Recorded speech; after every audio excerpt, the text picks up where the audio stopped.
God only knows. I've been thinking a lot about Brian Wilson, the musical genius behind the Beach Boys. He's been called one of the greatest musical minds of his generation.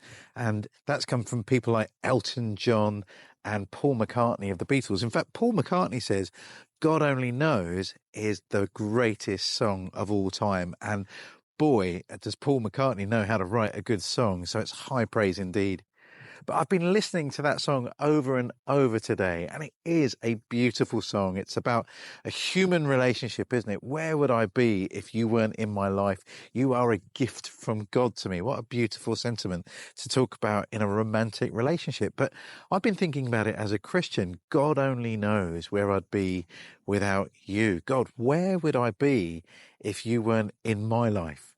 And maybe as you hear that song on the radio or on your Spotify playlist this week, that's an interesting question. Where would you be without God? For me, I wouldn't exist. I believe God created the universe.